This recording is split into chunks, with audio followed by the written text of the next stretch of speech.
Again, I'm Russ Varian, the Director of Education at Epilepsy Foundation of Michigan, and I'll be moderating today's panel discussions. Our very first panel discussion is on managing medical needs in the school.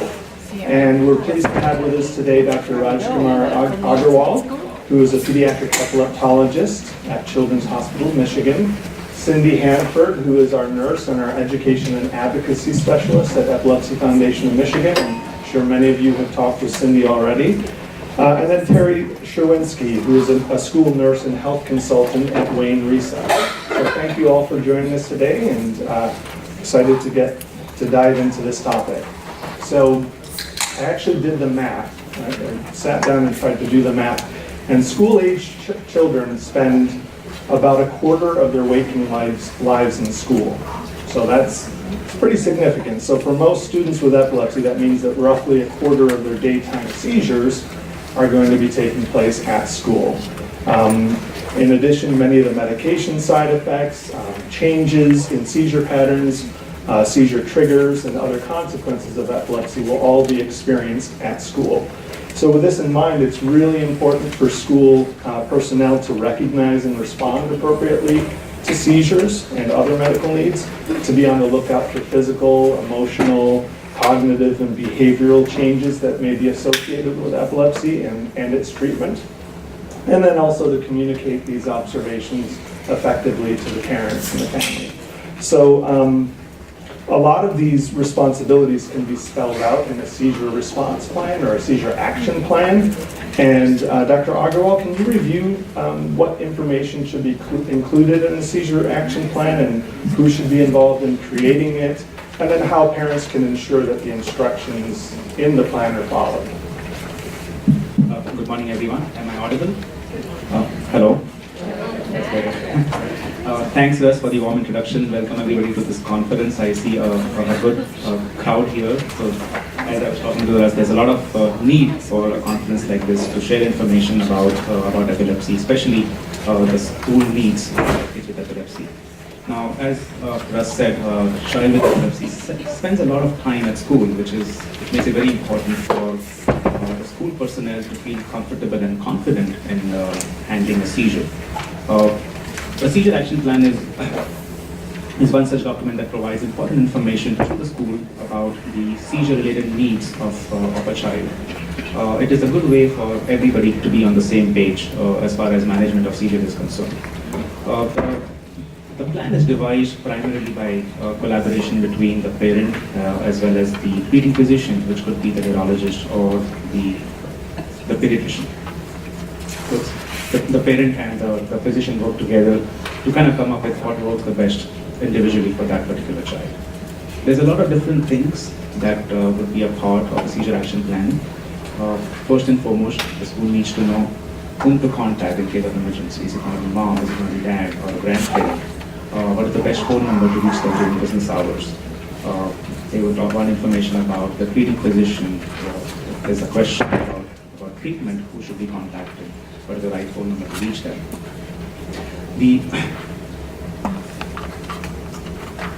The other information that goes along into the seizure action plan is the medical history of the child. So the child has any other comorbid medical illnesses in addition to epilepsy, be it cerebral palsy, be it autism, that would be on the seizure action plan. Most important part, I think, should be the description, the information about seizure itself. How often do seizures happen? What do they look like? How long do they usually last? When a child has seizures, usually they tend to have the same kind of seizures every time a seizure happens. So if a child A has seizure where he or she drops onto the floor and has whole body stiffness or shaking, that is probably the kind of seizure he or she is going to experience the next time there's a seizure. Or if another child has a seizure where they are staring up in space, they have lip smacking movements, that's probably the kind of seizure that is going to recur at school. So understanding what the child experiences when a seizure happens makes the school personnel much more confident and comfortable in recognizing the seizure and acting appropriately. I think the other information that should be on the, which is there on the seizure action plan, is presence of any auras or warning signs. Now, some kids may experience symptoms that they can identify as signs of seizures. It could be nausea, It could be tingling or numbness on one half of the body and so on. So if the teacher is made aware that these are the symptoms that the child experiences before a seizure, again, the child alerts the school personnel, they could act appropriately. Sometimes the child may not be able to report symptoms, but may actually have some behavioral manifestations of seizures. A child who recognizes the aura but is not really able to tell what he or she is feeling may just appear very anxious or maybe very panicky when the seizure is ongoing. So if the teacher is made aware that this is what happens, that may again alert the teacher and start acting accordingly. On the other hand, there are some kids who may not lose consciousness when they're having a seizure. They may experience something, there may be twitching, say for example, on one half of the body or one half of the face, and the teacher sees that, but the child is completely conscious, able to answer questions, respond appropriately. And this may be just a simple partial seizure that the child usually experiences. Again, having that information on the seizure action plan makes it easier, comfortable for the teacher to recognize this as a seizure and to report and treat appropriately. In addition to the seizures itself, the next most important part becomes how to handle seizures. This will include the basic precautions that you would take in a child who's experiencing a seizure to make sure that you keep the child safe, prevent any injuries. First and foremost, the personnel should be calm to be able to carry out the next steps appropriately. The mainstay of basic seizure management would include avoiding injuries. So the child is, say for example, on a height, to bring him onto the floor, turning to his or her side to prevent airway obstruction, because the tongue tends to fall back on the throat when the child is experiencing a whole body convulsion. And sometimes they have excessive salivation that may also block their airway, make it difficult for them to breathe. So turning the child to the side prevents airway obstruction, helps them breathe better. Remove any sharp objects from around where the kid is. And importantly, time the seizure. Often the seizure action plan will have a protocol or recommendations about when to use the rescue medicine. So the witness or the personnel who's with the child should time the seizure so that they can accordingly use the medication at the right time. In terms of seizure management, apart from basic precautions that is applicable for almost every child experiencing a seizure, the next part is the individual treatment approach for a child with seizure. What rescue medicine to use, when to use, how much to use, what to watch for when you use that medicine. That will be on the seizure action plan. The personnel should also be able to recognize the emergency signs of seizure. So when should they alert, when should they go to the next step of commands, when should they call 911? If the seizure is still going on after, say, 10 minutes of the seizure, of administering the rescue medicine, they will probably need to call 911. Or if the child is not breathing very well, is turning blue, or has fallen and is having a head injury and there's concern, I would say anything that the personnel feels uncomfortable or feels that there's something more than just a seizure happening, they should probably alert 911 and go to the next step. So apart from acute seizure management, I think the other part of seizure action plan is giving information about the usual treatment that the child is on, including medications, their doses, their frequency of medications, any dietary restrictions that they are on, if they are on ketogenic diet or other dietary modifications for management of their epilepsy, if they have any specific devices that have been placed to control epilepsy. So all this information being on that form helps school understand what's going on with the child and helps them identify and treat appropriately in case of seizure emergencies. The other important thing I think is that this can change. Epilepsy is kind of a dynamic disease. So if there's any change in treatment protocol or seizure types or seizure frequency, I think this needs to be updated at a regular basis. Okay, great. Now, Cindy and Terry, what are some common deficiencies in seizure action plans that you've come across in the past? So I love the description that the doctor gave, and we love when we receive a plan like that in the schools.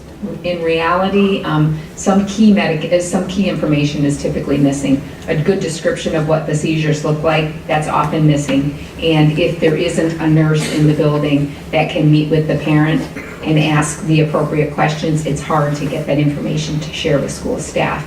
Other information that typically is missing are the triggers. That's not typically on there. Any recommendations for how best to treat that specific student, not the basic care that you provide to all students with seizures. And also any restrictions that may or may not need to be implemented in the school. And then the other thing that I see regularly missing is the daily medication regimen, which if the school doesn't have an understanding of what kind of medications the student is on regularly, it's difficult to understand what side effects they may be seeing because of the medication that they're on. So, Cindy, you want to add to that? Yeah, I go out into schools and many different types of schools. So I see schools without seizure plans, schools with anecdotal seizure plans that have nurses that create their own. I preferably like our seizure plan form. What I find handy is I look at the audience that I'm teaching, okay? And if they have no school nurse, you have to look at this as an extension of home care, and you want them to understand step by step what to do. Because when they're not used to seizures, the first seizure is going to be scary for them. So they have to have something step by step to follow. I always tell them what to highlight, specifically when to call 911, all these types of things. Frequently also, sometimes I get a parent that has not even seen the seizure plan, has not even signed it. It has to be signed by the parent and the physician. That's necessary. This is their instruction document for them to follow. So when I go out and teach, I also have the parent there, because sometimes what the doctor writes on the form, handwriting-wise, can be hard to decipher. Sometimes you have a child that has clustering, and clustering can take some nursing assessment as far as when to give a medication, when to give a rescue medication, etc. Or is this a normal pattern of clustering for this child when they have absence? When do we worry? These types of things. Non-medical personnel are not going to understand those types of things. And they will panic. And they have to have a good basic understanding of what epilepsy is, and then going into that individualized care plan for that child and bringing the parent in on that education is necessary so they know that child's epilepsy and what to expect and what is normal. Prodromally, any signs and symptoms warning prior, and realize that, hey, there's nothing going to do that's going to prevent that child from having it, okay, unless maybe they have some Klonopin or whatever, and it's ordered. Ictally, during the seizure, what exactly happens? And then post-ictally, what do I expect? Okay, when do I expect that child to come back, etc. You know, deep sleep. A lot of non-licensed don't realize what the deep sleep is. They expect the seizure to be over with and the child to be up, because they've never seen it, whereas we as parents live with it daily, okay? So look at this as an extension of home care, and the more you teach them in a calm manner, okay, then the more they're able to accept it. And I always say there's a difference between seizures from acute cause versus seizures from epilepsy, so that they know the difference. When 911, when Red Cross says, call 911 all the time for all seizures, that's totally different than a chronic condition of epilepsy. And getting them used to understand and accept it like asthma, and respond to it calmly like asthma, and realize that the majority are not life-threatening. This is when you have issues, and you do have time. And remind them, what's your response time here, 911?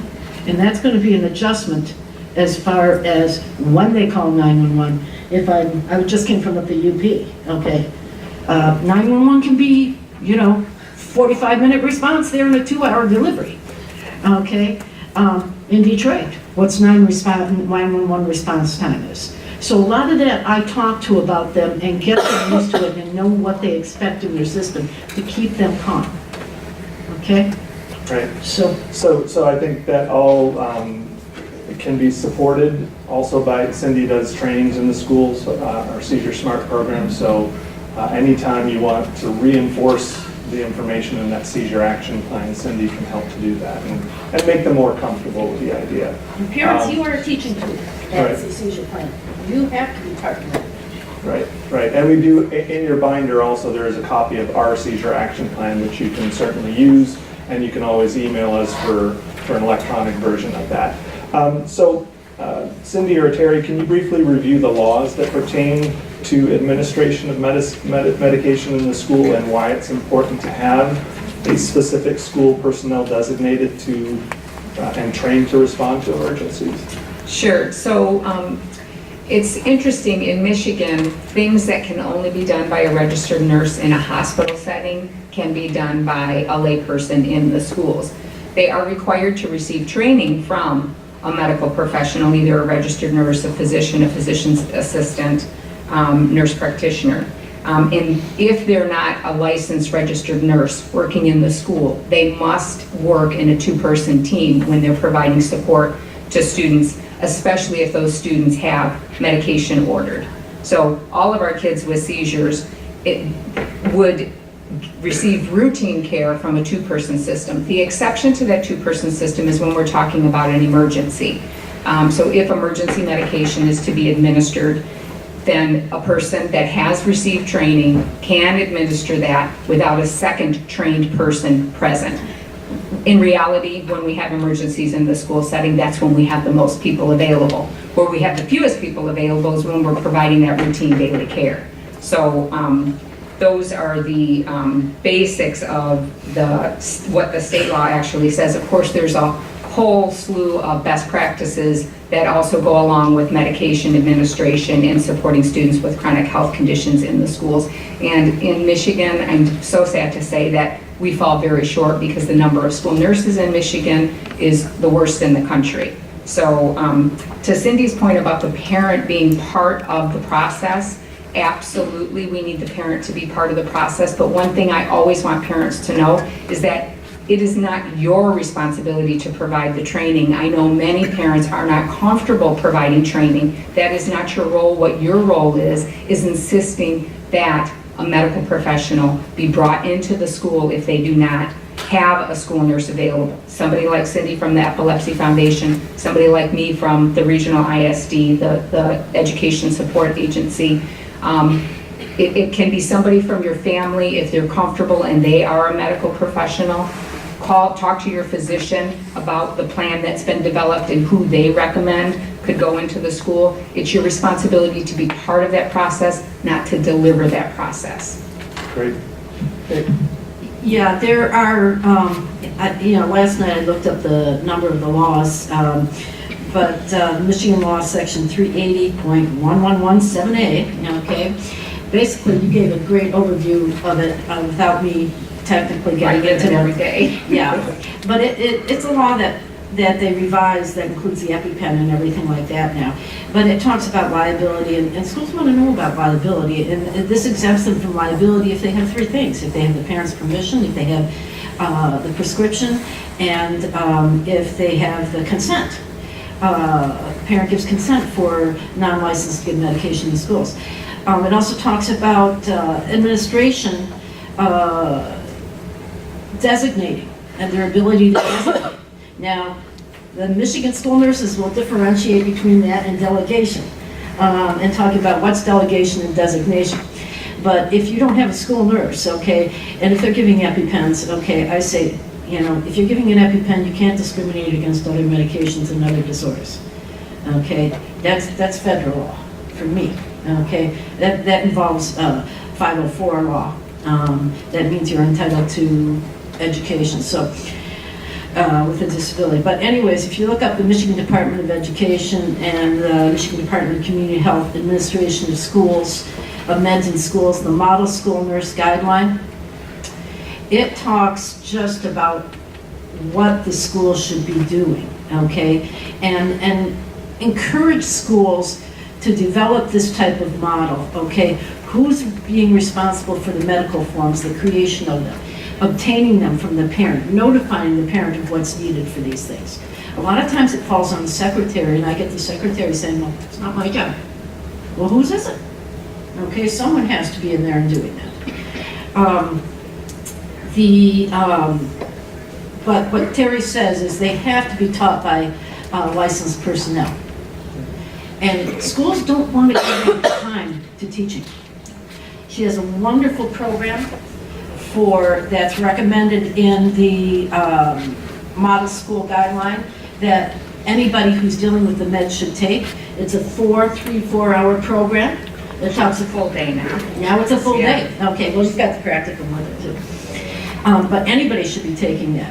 And if your school does not have these people taking this, you can put that in the 504 plan as an accommodation that they have to do. Okay? More business for Terry, but you want to make sure that it's done right. Right. Okay? Okay, so moving on, do you have any advice to help schools prepare for the possibility of seizures in special circumstances, like on a bus, or in water, or while the child's in the bathroom, or while eating, or in a wheelchair? Can you talk just briefly about some of those different scenarios and how seizure response would be a little different in some of those scenarios? And anyone can jump in. Wheelchairs, very interesting. When I talk to them about wheelchairs, there's a lot of difference between wheelchairs. Okay?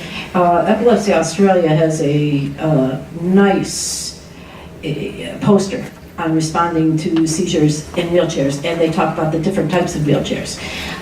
So, Epilepsy Action, I think that's it, from Australia, just look it up. But talking about not removing the child from the wheelchair. Now, that can be difficult when you have to get diastat and things like that.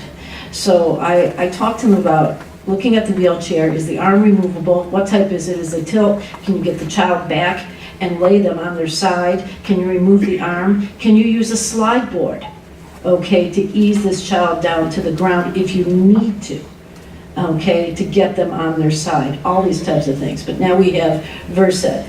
So there's a lot of precautions when you're dealing with that, and two people definitely need to be responding to somebody in a wheelchair, locking the wheelchair down, those types of things. Watching for aspiration and choking afterwards, making sure that their breathing has returned to normal after the seizure ends. Patting the wheelchair to prevent any kind of damage at that point. But that's pretty much it for wheelchair, right? Do you think? For wheelchair specifically, yeah. I think the most important thing to consider is that there's always awareness training. Well, there should always be awareness training that's being provided to an entire staff anytime there's even one student that is prone to seizures, whether it's just seizures or it's epilepsy. That awareness training provides all staff with an understanding of basic things to watch for and how to begin a response. Oftentimes, bus personnel get left out of that training, so you need to insist that the entire school staff, all of the adults that are going to be interacting with your child, receive at least an awareness level of training. Then there's also the student-specific training, which would provide people with the skills to administer the medication and provide more extensive care while we're waiting either for the parent to come, for EMS to show up, when we're talking about the general education setting. In a special education setting, often the parent is going to be notified that there are going to be nurses available that are going to take care of things as they progress. So the 504 plan was mentioned. Make sure that you have training for staff beyond the one person that might accept your forms when you walk into the building. Training beyond that, the classroom teacher, the gym teacher, the specialist teacher, the transportation staff, and then consider student-specific accommodations that need to be made, not just the general. Is your child in a wheelchair? Are they riding a bus for an extended period of time? Where is their emergency medication kept? Is it going to be in their backpack? Is the bus, transportation going to be provided with their own supply? How is 911 going to be called if this situation happens on a bus and the bus ride is a long ride? Who's going to manage the other students? All of that stuff needs to be worked out and should be included in the accommodations plan, which is separate from the medical management plan. The medical management plan, the seizure action plan, is what's going to drive that 504 plan. The 504 plan is the accommodation plan. How are we going to make sure that everything in that medical plan can be safely carried out? Right, Okay. right, great. So We've already referenced rescue medications, and that's often included on a seizure action plan. So, Dr. Agarwal, can you provide an overview of the most commonly prescribed rescue medications, how they're administered, and then the relative risks and benefits of each? So, well, as we know that seizures could potentially be life-threatening, especially if they go on for a long time. The time between the onset of seizure and when the treatment is administered really has a big impact on what the outcome of seizure is. So therefore, there's usually a 3 or a 5 minute guideline to use rescue medications. We know from a lot of research that the longer a seizure lasts, the less likely it is to respond to medicine. So therefore, there's this rush to treat it in 3 or 5 minutes after it stops. Most of the rescue medicines that we use for seizures belong to this class of drugs called benzodiazepines. There are many different forms of benzodiazepines which are slightly chemically different from each other, which is what makes them different in terms of how fast they would act or how long they would stay in the body for, or what are the different forms of that drug that you can use. The most common, as you perhaps all know here, is Diastat, which is diazepam, a form of benzodiazepine. It comes in a rectal formulation. It's a gel, so it's a pretty liquid consistency medication that is administered rectally in terms of when a seizure is happening. It is the only FDA-approved medication to be used in this circumstance. The other medications are not really FDA-approved. This has been studied the most compared to the other medicines that we have available. The main advantages of Diastat is a child who is having a convulsion. It's something that can be administered rectally, so there is no added risk of aspiration with this medicine. The other thing which is advantageous for Diastat is it comes in a pre-filled syringe, which means there's a specific dose that the physician has recommended, but the pharmacist actually dials that syringe too. So there is no way that somebody could underdose or overdose that medicine when administering to a child. The side effects of Diastat or diazepam are similar to all benzodiazepines. These are all sedating medicines, so the child typically will be sleepy after administering Diastat. There is a small chance of respiratory suppression, that the child may not breathe very well, especially if you overdose benzodiazepines. However, I don't think this is alarming, because when they did studies comparing kids who got Diastat or a rescue medicine compared to kids who did not get a rescue medicine, they saw that kids who did not get a rescue medicine actually had a much higher chance of having respiratory problems. So I think that although there's a small risk of that happening, the benefits far outweigh that risk. Of course, the main limitation of using Diastat is that it is a rectal medicine, so there is this component of embarrassment that is associated, especially if you use it in an older child. It also becomes a little physically difficult to use in a child who is heavy or older. The other rescue medicine, which is commonly used, as Cindy had mentioned, is Versed. Versed is also a form of benzodiazepine. It's midazolam, kind of similar to diazepam, except that it is shorter acting, which means potentially if you use Versed, the child may wake up earlier compared to Diastat and may be able to resume school activities much faster. The Versed is not FDA approved, as I said earlier. It does come in two different forms. There's a buccal form of Versed, which is not largely used in the US, but it is very commonly used in Europe. And there is an intranasal form of Versed. And just for anyone who's not sure, can you explain what buccal means? Yeah. Okay. So the buccal form is where the syringe, which has the Versed medicine, is given. The drug is inserted inside the cheek. So basically, the caregiver will hold the patient's cheek when the child is having a seizure, and the medicine is taken into a syringe. Of course, there's no needle attached. It's just a plain syringe, and then the medicine is squirted inside the cheek, not crossing the teeth, just inside the cheek.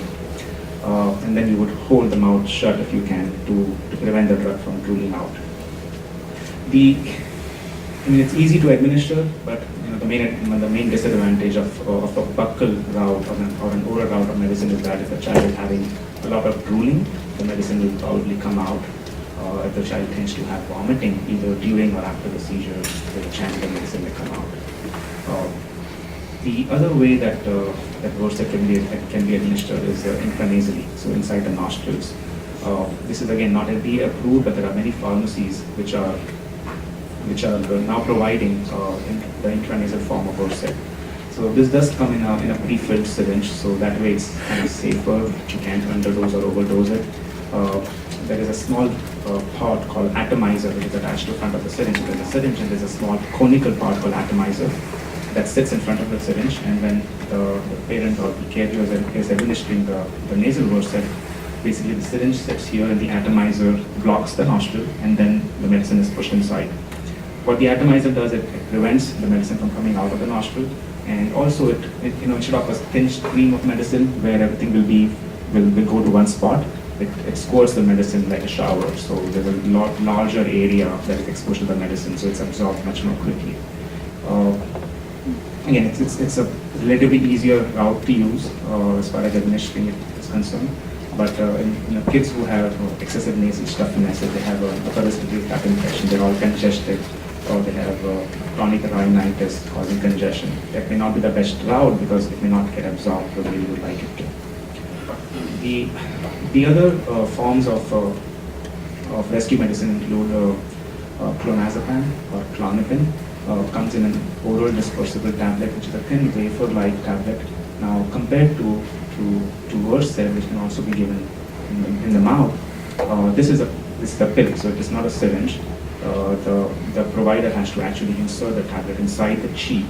So I always tell the family that they should make sure we don't cross the teeth, because often when a child is having a seizure, they have their teeth clenched, and you may end up injuring yourself. So this would be basically, again, you would place the pill inside the cheek, not crossing the teeth, and it gets absorbed and helps stop the seizure. The one more form of rescue medicine is Ativan or lorazepam. Again, not very commonly used in the United States. The main drawback is it needs to be refrigerated, so it becomes practically difficult to have it available all the time. The therapeutic window, or the window of dose for Ativan is much narrower, which means it's very easy to underdose or overdose this medicine compared to Versed. It doesn't come in a pre-filled syringe, so makes it practically not very helpful. Apart from the benzodiazepine that child with the VNS, a vagal nerve stimulator, on the seizure action plan, we would mention use of a magnet to swipe the magnet when a child is having a seizure. And one or two swipes probably after 1 or 2 minutes is probably the most I would do. And after that, the next step would typically be using one of the rescue medicine, again individualized to the child's seizure action plan. Okay, great, thank you. So most children take their daily anti-seizure medication before and or after school, but occasionally some students may need to take 1 or more doses at school. Have any of you encountered any challenges or resistance related to that? And if so, how do you deal with those challenges?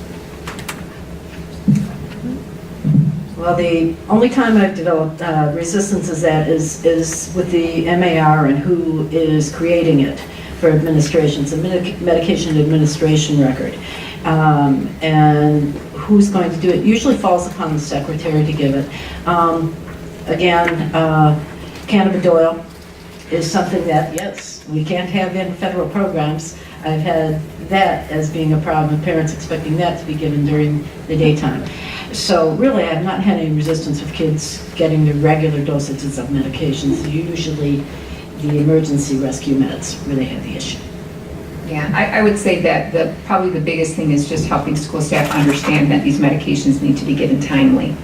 And sometimes things get pushed off a little longer than they should. So we stress that when we do the medication or training with school staff. Okay, great.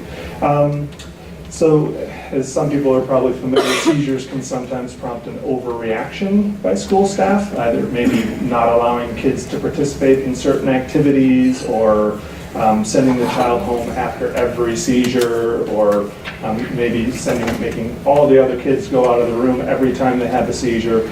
Like kind of overreactions that can be unnecessarily limit the child or be stigmatizing. How can parents help school personnel to properly balance the need for safety with the academic and social needs of the child? From my perspective, it really starts with some solid training. The resistance that I encounter with school staff not wanting to follow a seizure action plan as written, not wanting to administer medication stems from anxiety. They're afraid, and what I often say to parents is, remember how you reacted the first time your child had a seizure. That's what our school staff are feeling. Now, if we're talking about a center-based program or a self-contained classroom where those staff are used to seeing seizure activity, they're used to responding, different story. But we have an awful lot of kids that are in the general education setting that maybe never have a seizure at school, and then suddenly they do have one. That's when school staff panics, especially if they haven't received solid training. So I think anxiety is a big issue, and that often is overcome by good training. Right, I think knowledge is the key, and the appropriate amount of time for education is essential. You cannot calm people's fears in 15 minutes. Teaching a technical procedure itself does not calm fears. So I always say in the 504 plan, designate the amount of time. I say an hour and a half for our program, and that includes the diastat, education, hands-on drills, etc., and a good understanding of epilepsy, etc., and the basics of epilepsy. But teaching them to respond just as you would an asthma, and knowing when a seizure is an emergency and not. That I think is, and the resistance is, I think part of it is, well, that's not my job. I get union fighting, okay? It's not in my job description, but I bring it back to the federal guidelines. And if they're working in a federal program, this is an accommodation for a disability. I don't like to use that, but I will use it. And like I said, if you're giving an EpiPen, you're going to give this rescue med. And once they do hands-on training and drills, they get much more comfortable. What do you do this? What do you do when? And when to expect when that medication is peak effectiveness. And tell them, we're not expecting you to be nurses. We're expecting you to be an extension of home care. I just want to add one more thing to that. Just to encourage you to advocate for your students, your patients, for at minimally annual training. Because if these seizures are not typically happening in the school setting, people forget within 3-4 months what they've trained. So minimally annual training, even if it's the same team the next year. Typically we see different groups of people that are going to be trained, but minimally annually. And I also put when that training should occur within the first month of school, and who should attend. And separate bus driver training I've done on buses. And they say, easy in the classroom, how about on the bus? Preferably we want an aide there to monitor, because it's the bus driver's turn, but they have to work as a team. And I teach them what to do, how to position the kid, and I pretend I'm having a seizure on the bus, and I've driven around with them. What do I do? And they feel much more comfortable after we do that hands-on. Great. I agree. Education is probably the most important part here to educate them what's going on, what seizures are, what epilepsy is, how to handle seizures. I think communication, constant communication between the families and the parents about changes in medication. So, okay, they went up on medications, maybe you are going to see more sleepiness, so that they're not alerted to what's going on. So having this constant communication with the families. Sometimes we also provide letters stating that, okay, these activities are okay to be participating, the child can participate in these activities. So I think it's many liaison between the families, between the teachers, and between the physicians to make sure that we do the right thing for the child. Right, and communication, is two-way. The teachers and school staff can provide really valuable information to the family, which can then be shared with the physician in terms of changes in seizure patterns, side effects that you're noticing, increases in seizure frequency, triggers that you weren't aware of. So they can really be an extension of that medical management team. One more question, because we're running out of time, is in children who have other disabilities in addition to epilepsy, like autism or intellectual disability or cerebral palsy, school personnel may be more likely to miss seizures or confuse them with other behaviors that may be associated with those other conditions. Can you provide some examples of seizures that may be missed or mistaken for other things in students who have multiple disabilities? Well, I had this child who would go round and round every time he would have a seizure. So I mean, it's called a gyratory seizure in medical terms, but it's of course a very rare type of seizure, and it was not picked up until much later into the disease process. I think the most common missed seizures are the absence seizures. I mean, these are staring seizures, often disregarded as inattention and brought to the doctor's attention much later. So, I mean, there are several seizure types which look very different from what our general understanding about seizures is. These are not grand mal seizures. They could be seizures just staring off in space, or lip smacking movements, or what we call atonic or drop seizures, where the kid just drops down to the ground. May not have a convulsion, but just repeatedly drops down to the ground. So, I think again, a lot of it is educating the school personnel about what to look for. I think what I would emphasize is to have a good understanding of what the child's baseline behavior is, what the baseline neurological functioning is, and if there's any change to that functioning on a regular school day, I think that should be brought to the parents' attention, and appropriate physician intervention should be sought for. I think if we can get like a written report from the school about what they are seeing in terms of behaviors, it will be very helpful to tease out what may be going on. Often somebody witnesses something at school, second person calls the family gives third-hand information about what may have happened, and the pertinent information is really lost in the process. So having, maybe emphasizing to the school that if they do see some odd behaviors, to really make a good report of what they are seeing. And I don't know if it is permitted by law, but maybe video record these events for physician review will be very important. Especially in early diagnosis, and when things are changing, I've told them that too. I look at especially the partials, where a kid can't communicate. Maybe he's autistic, maybe he has speech difficulties, etc. Partials, knowing for myself, can be very fearful. They can create panic and fear within oneself, and the kid's going to react behaviorally. And the school might judge that as a behavioral issue versus seizure activity. So monitoring is vitally important, parent input, talking about the different types of seizures and what they can be. And when a kid is acting differently suddenly than something he was before, isolating himself, running, possibly with autism. I always think, what's going on in the brain that I don't understand, that I wish he had a monitor on his head to say, aha, there's some seizure activity.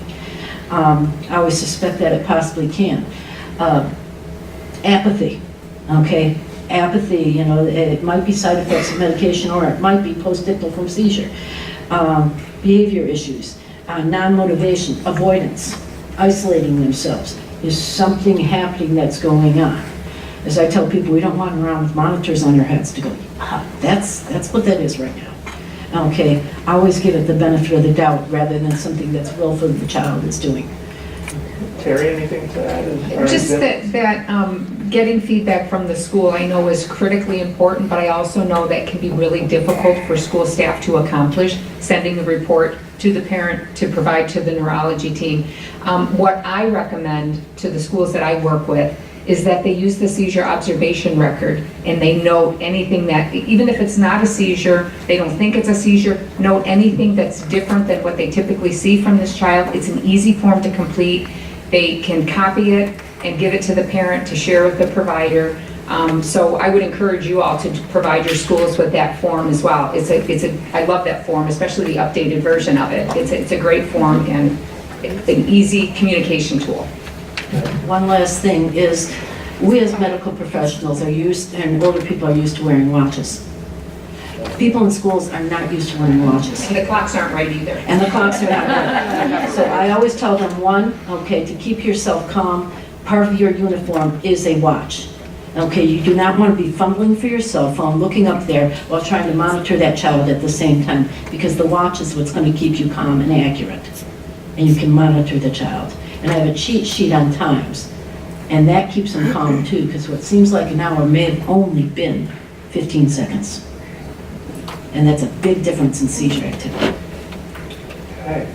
All right, so I think we're going to open it up for questions now, and thank you all for covering a difficult and challenging topic, but I think it's one, like you said, education is the key, and a team approach. So questions, and please speak right into the microphone, because that microphone is, for whatever reason, very quiet. Hi, this is going to be for Terry. My daughter's going from a center-based program to gen ed, and I've offered training, I've offered to come in, they say no. So it really isn't an option to say no. If she's going to be going with a seizure action plan and medication, even if it's just the emergency medication, is going to be ordered. If she's got an action plan, a VNS, and emergency meds. So they're required to have training. Is it in Wayne County? I can give you my contact information and we can talk. Okay. Put it in the 504, designate the time, how much, and everything. Yeah. See, I just want to say one thing about 504s. They're a great written plan, but if, as was just described, a school is refusing training, nobody looks at the 504 plan. Nobody looks at the seizure action plan until you sit down face to face with the training or with the family and the staff and say, this is what this child needs. That's when they look at things. So I'm not against 504s, but a 504 in and of itself is, from my perspective, useless unless we can get people to read it and understand what needs to be done in order to achieve the accommodations. And that's why I always say a medical meeting at the beginning of school is needed. And the 504 is your legal protection document if they refuse to do it. That's something that you have to have. Oh yeah, we'll get to it and all this. Don't get to it. That is when you take higher steps beyond. And never forget the supervisor of the district. You call him and they'll get on it. The superintendent. I was trained in the VERSA, the nasal VERSA, and I'm scared to death I know the strength of the drug and everything. I'm kind of scared to death to have somebody else administer it. Have you found, are schools open to administering VERSA? Depends. Depends on the school, depends on the dosage because it's not unit dosed, okay? Is yours a prepackaged? No, it's Okay. a syringe you have to draw up and then change. That is the big issue, is the needle fear.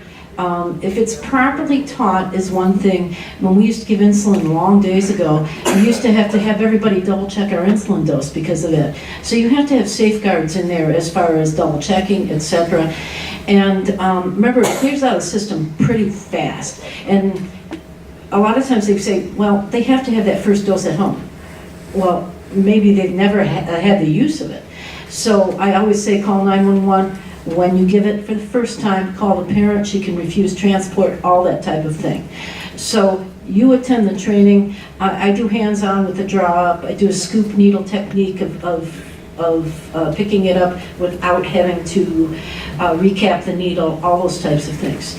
So we can talk about that and how little of a dose. Is the vial the exact dosage? Right. See, that shouldn't be a problem. Where you give like half in each. Right, that shouldn't be a problem. And having, Seattle's hospital has a sheet that's very, very specific about dividing the dosage, and I talk about why we need to divide the dosage, okay? Expanding the area in which it's absorbed. Once they get used to it, they're much happier. Once they practice on a doll, and I have the atomizer, patented atomizer, and I do it with a draw-up prep, they feel much better. And it's very short acting, so there's not a real fear of overdosing if it's in that small vial. You're giving that single vial Right. that you have. What I worry about is the smaller children. Right. And Okay. my daughter's, older child. No, that single vial, at the worst, if they gave it up one nostril, it wouldn't be effective, okay, in that area because you don't have the right amount of volume to square inch. So it would be more if it was, I had to drop a specific, milliliter and you have to leave some in there. That shouldn't be a problem. Okay. We can talk afterwards. Perfect, thank you. Great. Okay, next question. I'm kind of new to the school system. last year, my son went to preschool though, in a school setting. And then this year, he's gonna go to full days instead of half days. And I did use the seizure action plan, and it was great for the school. But I'm still learning kind of the difference between a 504 and an IEP. He does have an IEP. And it kind of came to me like last minute, oh, I should probably include the seizure action plan within that because he has a speech delay, so that's why he has the IEP also. So do you think you need an IEP and a 504? I kind of am not sure the difference. Okay. You're going to have one or the other, and the criteria, the eligibility criteria are much stricter for an IEP than they are for a 504. 504, you just simply have to have the disability. There are a few other things, you know, the child is often needing to show that they are unable to prepare at or above the level of the average performing peers in order to have an accommodation plan. But most schools are not going to give you a hard time about that if you're simply asking that what needs to be done for this child to be successful with their disability is included in the 504. So one or the other though. But he's got an IEP for speech, so he could have a 504 for the seizure action plan, but remember that seizure for the seizure disability, but that seizure action plan is what should drive that 504 process. Okay, thank you. Hi, I'm also really new with this. My son's just going into preschool this year. But going off of what Sarah had said about the schools not wanting to train, if I run into a process and I don't live in this country, like, who should I contact to get training? Yeah, I don't know how, Terri gets very busy in the fall and so do I. But I usually will, when you contact me and we sign schools like to have a HIPAA consent signing so that I can contact them. Once I do, and I explain the necessity, I'm quite legal oriented and minded. I try and use legal lingo, not to scare them, okay, but I want to make them know that this is serious stuff, okay? Accommodation is no longer just educational, it is medical also. And if I need to use it, I will, so we want this done and we want you guys prepared, and someone has to do it because the law is you're in a federal program, and even in parochial, and I do parochials and things like that. Yeah, I'll gladly come out and do it. So are you guys the only ones in the state then, or are there like other people? Because like No. you said, you're busy, so if you guys aren't able to. So if you are not having luck at your local school, then you could go to their central office and talk to somebody in the central office of the local school district. If you're still not having luck, you can call the Epilepsy Foundation. You also can go to the regional educational service agency, which is what we have in Wayne County, is Wayne RESA. Other counties will have an ISD, an intermediate school district. It's the same thing. Okay. All counties have one of those, and all counties will have, they aren't likely to have a school nurse consultant like I am in Wayne, but they will have at least some level of a school health consultant. It may not be a nurse, but that person can help you. Wonderful, thank you. Find out how they practice and if they've done these in-services before. We also have an online program, but it doesn't cover seizure rescue meds. Okay. And to get them comfortable, the hands-on is what's needed with drills. And then there's also the Michigan Special Education Mediation Program for any kind of dispute that you have. They can provide facilitation beforehand to prevent disputes, or if there is an issue, you can have mediation to try and resolve that issue so you don't have to go to the next legal steps. Thank you. But we want it resolved pretty quickly. Yeah. And there's ways. Does it cost anything for you to do the training for the schools? Great question. Really, it depends on how far I have to travel, one. I have certain grants through the state to do it, and if I max out on my numbers in that, then it comes out to the price of that we have. And we usually ask a standard of $250 for my education fees to come in there. But if it's an advocacy issue, we do it, regardless of the ability of the school to pay. That's what we try and do. Right, and like she said, we do have grant funding, which allows us to do many of them at no cost, so. And we ask donation if they can't. And I'll piggyback off of that. Actually, every element of our mission we provide without regard to any criteria or money being one of them. So in the event, we do have pricing set up because there are plenty of school districts that have a budget allocation for this, which is fantastic. But if we know that there is a child within that school system and they are unwilling to pay, we will never turn anyone down based on that ability to pay. So we will do the training regardless.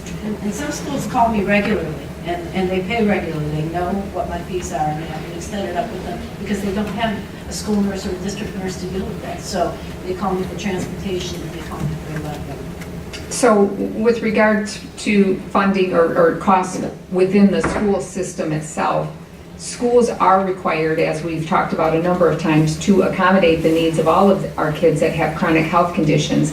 And because they're required to do that, they should have a way to meet that requirement, either by having a school nurse in their district or contracting out for services or using foundations for the various chronic health needs. Wayne County, not all counties are like this, but in Wayne County, we have a cost-sharing program with our schools because we know most of our schools don't have school nurses. So Wayne County pays for, Wayne RESA pays for a portion of the training and the school district pays for a portion of the training. But don't let that be a deterrent. Don't let districts tell you they can't afford it.